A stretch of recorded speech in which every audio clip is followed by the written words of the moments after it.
எல்லாருக்குமே வணக்கம். அண்ட் இன்னைக்கு நம்ம ஹாக்கி சீரிஸோட சீசன் 1 எபிசோட் 3 and 4 தான் பார்க்க போகிறோம்.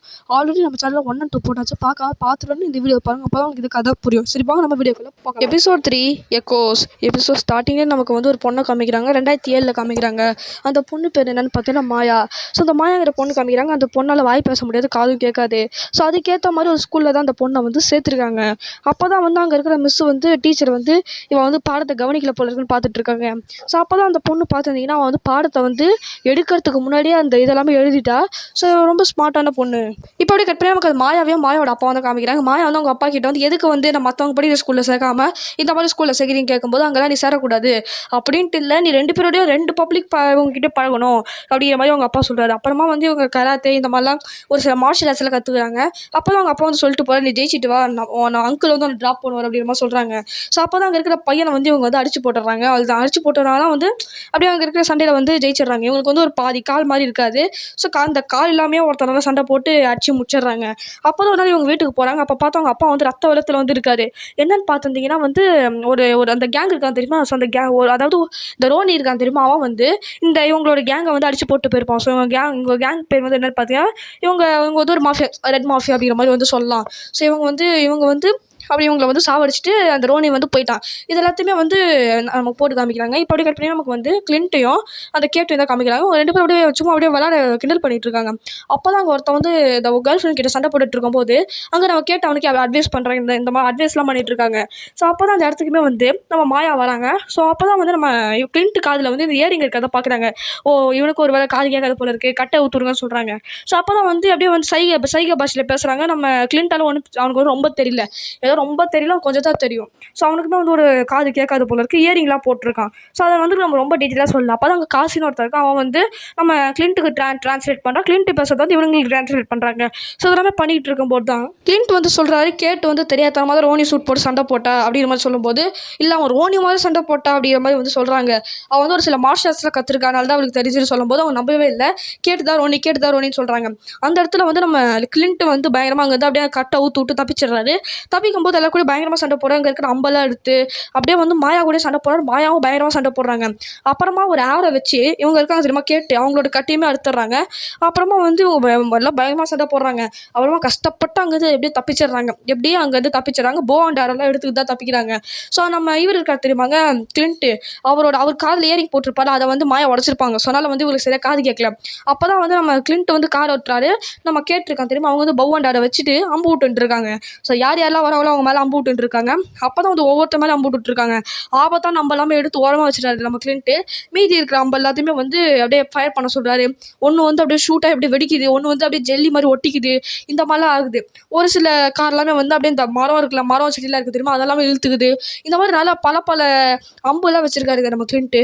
அப்புறமா அங்கே அப்படி தப்பிக்கிறாங்க. மாயா கூட பயங்கரமாக அங்கே கார்லேயே அப்படியே சண்டை போட்டுட்ருக்காங்க. அப்போ தான் மாயாவோட இந்த மாயா அந்த கேங்கு இருக்காங்க தெரியுமா, மாஃபியா கேங்கு, அவங்க ஒரு ட்ரக் அப்படியே இடிக்கலான்னு கிட்ட வராங்க. டக்குன்னு நம்ம கிளின்ட் ஒரு அம்பு வச்சிருப்பாரு, கேட்டு ஒரு அம்பு வச்சிருப்பாங்க. ரெண்டுத்தையும் ஒன்றா விடும்போது அப்படியே அப்படியே பெரிய ஒரு அம்பா மாதிரி அப்படியே இந்த ட்ரக் வருது தெரியுமா, அதை வெடிக்க வச்சிடறாங்க. ஸோ அதில் அந்த என்னென்ன போட்டிருக்கோம்னு பார்த்தீங்கன்னா பின் பார்ட்டிகல்ஸ் அப்படிங்கிற மாதிரி போட்டிருக்கோம். ஸோ அது நம்ம ஆண்ட் மேன் தான் கொடுத்துருப்பாரு, பின் பார்ட்டிகல்ஸ் அப்படிங்கிற மாதிரி போட்டிருக்கோம். அப்புறமா அங்கேருந்து அவங்க ரோப் வச்சு அங்கே ஒரு ரோப் ஆரோன்னு இருக்கும். ஸோ அதை வச்சு அங்கேருந்து அப்படியே தப்பிச்சிடறாங்க. அவங்க வீட்டுக்கும் போயிடுறாங்க. கிளின்ட்டோட பையன் கிளின்ட்டுக்கு ஃபோன் பண்ணுறாங்க. நம்ம கிளின்ட்டுக்கு தான் காது கேட்காது. அதனால அவங்க அந்த கேட்டிருக்கா தெரியுமா, அவங்க ட்ரான்ஸ்லேட் பண்ணிட்டு இருக்காங்க. அப்போ தான் கிளின்ட் பையன் நீங்கள் கிறிஸ்மஸ்க்கு சீக்கிரம் வாங்க அப்படிங்கிற மாதிரி சொல்கிறாங்க. இவருமே சரி நான் சீக்கிரமாக வரேன் அப்படிங்கிற மாதிரி நம்ம கிளின்ட்டுமே சொல்கிறாரு. அப்புறம் நம்ம கிளின்ட்டும் கேட்டு பேசிக்கிட்டு இருக்காங்க இந்த மாயாவை பற்றி. இவங்க ரொம்ப கொஞ்சம் டேஞ்சரஸானவங்க போல இருக்கு. ரோனி நீ ரோனி சூட்டை போட்டதுனால நீ தான் ரோனி நினச்சிட்டு உன்னை தேடிட்டு வந்துட்டு இருக்காங்க அப்படிங்கிற மாதிரி கிளின்ட் கேட்டுக்கிட்டே பேசிக்கிட்டு இருக்காங்க. கட் பண்ணி நமக்கு மாயாவை தாங்க காமிக்கிறாங்க. அவங்க காசிக்கிட்டே பேசிகிட்டு இருக்காங்க. காசி என்ன சொல்கிறான்னா, உங்கள் அப்பா இருக்காரு தெரியுமா, அவர் ஃபஸ்ட்டு டீமுக்கு தான் ப்ரிஃபரன்ஸ் தருவார். ஆனால் நீ என்னன்னா அவனை பிடிச்சி துரத்திக்கிட்டு இருக்கான், நல்லா துரத்தாத, நம்ம வேறு ஒரு பிளான் வச்சிருக்கலாம் அப்படிங்கிற மாதிரி சொல்கிறாங்க. ஆனால் மாயா பேச்சு கேட்கல, நான் தான் ஹெட் அப்படிங்கிற மாதிரி சொல்லி காசி ஆஃப் பண்ணிடுறாங்க.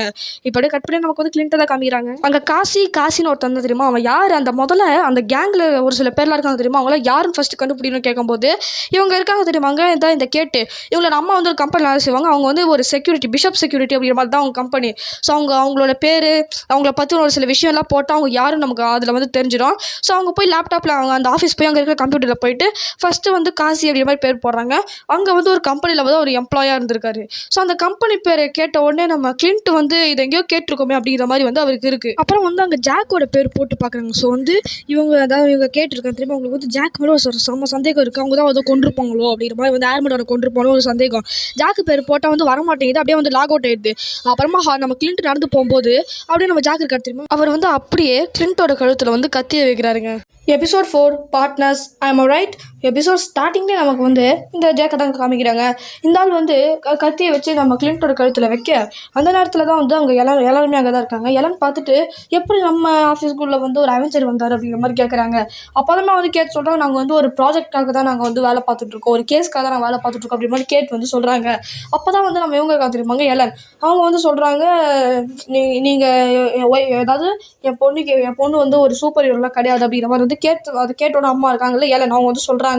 அவன் நம்ம இவருக்கு தெரியுமாங்க கிளின்ட், அவருமே வந்து அதாவது கூப்பிட்டு போய் தனியாக வச்சு சொல்கிறாங்க கேட்டு. ஸோ கேட்டோட அம்மா வந்து கூப்பிட்டு போய் தனியாக வச்சு சொல்கிறாங்க. யார்கிட்டனா கிளின்ட் கிட்ட வந்து தனியாக வச்சு சொல்கிறாங்க.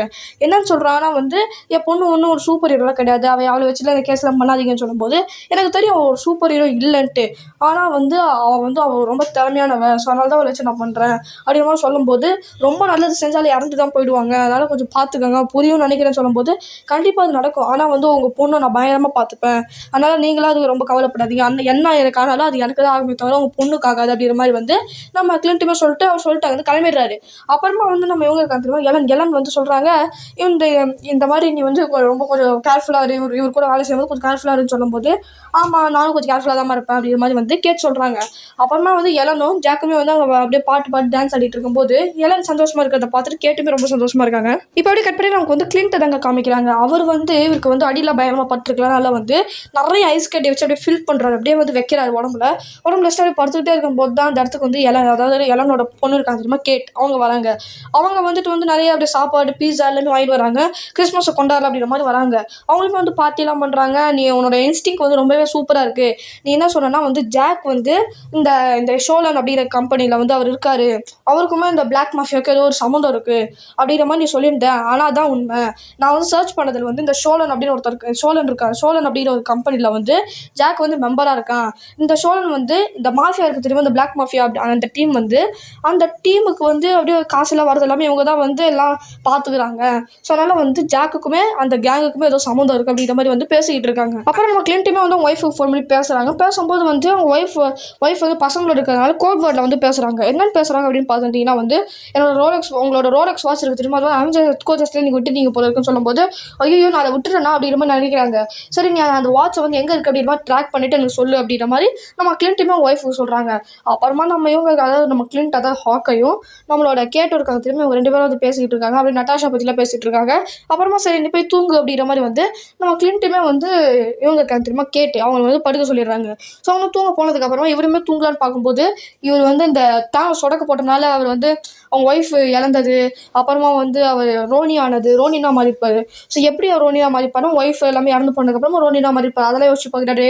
அப்புறம் நட்டாஷா இழந்தது எல்லாமே யோசிச்சு பார்த்துட்டு அப்படியே தூங்குறாரு. இவங்களுக்கு எல்லாமே வந்து ஏரோஸ் தேவைப்படுது, இந்த போவண்டாருக்கும் அந்த ஏரோஸ்லாம் தேவைப்படுது. அதெல்லாமே வந்து லார்வோஸ் அப்படிங்கிற அந்த நடிப்பானுங்க தெரியுமா, அந்த போலீஸ் மாதிரிலாம் நம்ம கூட போன எபிசோட பார்த்துட்டு தெரியுமா, அவங்க கிட்ட போயிட்டு நம்ம போயிட்டு கேட்குறாங்க இந்த மாதிரி ஏரோஸ் ஒன்றுட்டு. அங்கே இருக்கிற போலீஸ் வந்து ஒருத்தங்க என்ன சொல்கிறாங்கன்னா, நான் உங்களுக்கு அந்த ஏரோஸ்லாம் தரோம், ஆனால் நீங்கள் வந்து எங்களுக்கு உதவி பண்ணணும் அப்படிங்கிற மாதிரி சொல்கிறாங்க. என்னன்னா இவங்க வந்து இந்த மாதிரி ட்ராமாலாம் பண்ணுவாங்க தெரியுமா, ஸோ அதுக்கான வந்து அவங்களுக்கு வந்து அந்த சூட்லாம் தேவைப்படுது, அதனால் நீ தான் தச்சு கொடுக்கணும் அப்படிங்கிற மாதிரி வந்து சொல்கிறாங்க. அப்புறமா நம்ம கிளின்ட் இருக்கா தெரியுமா, அவர் வந்து காசியை ஃபோன் பண்ணி காசை வந்து தனியாக பேசணும் கூப்பிடுறாரு.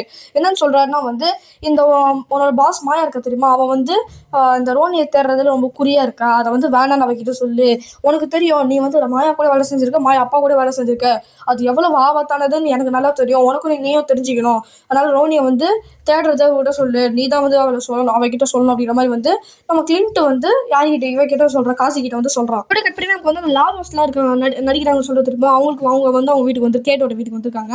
அங்கே வந்துட்டு வந்து கேட்டுக்கிட்ட வந்து அந்த சூட்லாம் ரெடி பண்ணிட்டு கேட்கும்போது அவங்களுமே சரிக்கிறாங்க. ஏரோஸ்மே வந்து நம்ம கிளின்ட் கிட்ட கொடுக்குறாங்க. ஆலோசனை எடுத்துக்கிட்டு அவங்க எதிரில் ஒரு அப்பார்ட்மெண்ட் இருக்கும். அந்த அப்பார்ட்மெண்ட்டுக்கு எதிரில் வந்து ஒரு ஹைட்டான இடத்துல வந்து இந்த பைனாக்குலர் வச்சு ஒரு அப்பார்ட்மெண்ட் வீடியோ பார்த்துட்டு இருப்பாங்க. அவங்க வந்து உள்ள யாருமே இருக்க மாட்டாங்க. நம்ம இப்போ நமக்கு ஒன்றுமே தெரியல, நம்ம கொஞ்சம் மேலே இன்னும் ஹைட்டில் போய் பார்க்கலாமேன்னு கேட்கும்போது தான் நம்ம கிளின்ட் என்ன சொல்கிறாருன்னா, நம்ம ஏதாவது ஒரு மிஷன் போகிறோம், நம்ம நடக்கிற மாதிரி மிஷன் நடக்காது, எஸ்கேப்பில் நமக்கு நிறைய வேணும், ஸோ அதுக்கு எஸ்கேப் வந்து இங்கே நிறையவே இருக்கிறனால இந்த இடத்த நான் சூஸ் பண்ண சொல்லும்போது அப்போ கரெக்டாக வந்து கேட்டு அப்படி இறங்கிடுறாங்க. ஸோ அங்கேருந்து இறங்கி போய் அந்த அப்பார்ட்மெண்ட்டுக்குள்ளே போய் அங்கே ஒரு வயசான ஒருத்தர் இருப்பார், அவருக்கு ஹெல்ப் பண்ணுற மாதிரி அந்த அப்பார்ட்மெண்ட்டுக்குள்ளே போயிட்டு அந்த ஒரு வீட்டை வந்து உடச்சி வீட்டுக்குள்ளே போகிறாங்க. போனதுக்கப்புறமா அங்கே வந்து ஒரு சில சைலண்ட் அலாம்லாம் இருக்குது. அதாவது கேமரா நினச்சவங்க என்ன பண்ணுறாங்கன்னா அவங்க கிட்ட பபுள் அலார்ம் இருக்கும், அதை விட்டு வந்து அதை லாக் பண்ணிடுறாங்க. அப்புறமா வந்து அங்கே இருக்கிற ஒரு வாட்ச் தான் எடுக்கணும் அப்படின்னு சொல்லும்போது அங்கே வாட்சுமே அங்கே இருக்குது. ஸோ அதான் ரோலெக்ஸ் வாட்ச் அங்கே இருக்குது. அந்த வாட்சுமே எடுக்கிறாங்க. அதில் எழுதியிருக்கு என்னன்னு பார்த்தீங்கன்னா கிளின்ட்டோட ஃபேமிலி லிஸ்ட் எல்லாமே இருக்குது. ஸோ அதெல்லாம் மாயா தான் பண்ணியிருப்பா அப்படிங்கிற மாதிரி அதை எடுத்துக்கிட்டு பார்க்கும்போது பின்னாடி பார்த்தா மாயா நிற்கிறா. ஸோ மாயா கூட வந்து சண்டை போடுறாங்க. ஸோ அப்போ வந்து கிளின்ட்டுமே யார் கூட சண்டை போடுறாரு. யார் கூட சண்டை போடுறீங்கன்னு கேட்கும்போது கிளின்ட்டுக்கு வந்து இங்கே அதாவது நம்ம கேட் சண்டை போட தெரியும், நான் மாயா கூட சண்டை போடுறேன்னு போய் சொல்கிறாரு. அப்புறம் பார்த்தா அங்கே எவனோ ஒருத்தர் முகமடி போட்டு ஒருத்தர் இருக்கான், அவங்க கூட வந்து சண்டை போடுறாங்க. ஸோ இவங்க மாற்றி மாற்றி சண்டை போட்டுக்கிட்டே இருக்காங்க. கேட்டை எப்படியாவது காப்பாற்றி ஆகணும் அப்படிங்கிறதுனால வந்து ஒரு ஏரை விட்டு அதுலேருந்து கம்பி மாதிரி வருது. ஸோ அதுலேருந்து வான்னு சொல்லும்போது வந்து நம்ம கேட்டுமே வந்துகிட்டே இருக்கும்போது பாதியில் நின்றுடுறாங்க. ஸோ அது வந்து அப்படியே சாஞ்சி இந்த சைடு வந்துடுது. ஸோ அதனால் இப்போ கிளின்ட் இருக்கிற இடத்துக்குமே வந்து அந்த வந்துட்டாங்க, கேட்டு வந்துட்டாங்க, மாயாவுமே அங்கே வராங்க. 4 பேர் அங்கே பயங்கரமாக சண்டை போட்டுட்டு இருக்காங்க. ஸோ அப்போ தான் வந்து என்ன ஆகுதுன்னு பார்த்துட்டீங்கன்னா வந்து நம்ம இவங்க தெரியுமா கேட்டு அவங்க வந்து ஒரு அம்பெல்லாம் விடுறாங்க. ஸோ எல்லாம் மாற்றி மாற்றி சண்டை போட்டுனது. மாயாவுமே வந்து மாயா மேலே நம்ப விட மாயா அங்கேருந்து ஓடிடுறா. ஸோ ஓடினதுக்கு அப்புறமா வந்து கேட்டுமே வந்து யாருன்னு பாருன்னு கேட்கும்போது முகமடி கேட்டு பார்த்தா எலினா. ஸோ எலினா வந்து அங்கேருந்து அப்படி குதிக்கிறாங்க. அப்போ தான் வந்து நம்ம இருக்க கிளின்ட் இருக்க திரும்ப வந்து என்ன சொல்கிறேன்னா பிளாக் விடோ அந்த கும்பல் வந்து சதி பண்ணுறாங்க அப்படிங்கிற மாதிரி சொல்கிறாங்க. இதுக்கப்புறம் இந்த கேஸில் நீ தலையிடாது அப்படிங்கிற மாதிரி வந்து நம்ம கிளின்ட் வந்து கேட்டுக்கிட்ட சொல்கிறாங்க. கேட்டுமே இல்லை நான் வருவேன்னு சொல்கிறாங்க. இதோட இந்த ஹாக்கியோட சீசன் 1 எபிசோட் 3 and 4 முடியுதுங்க.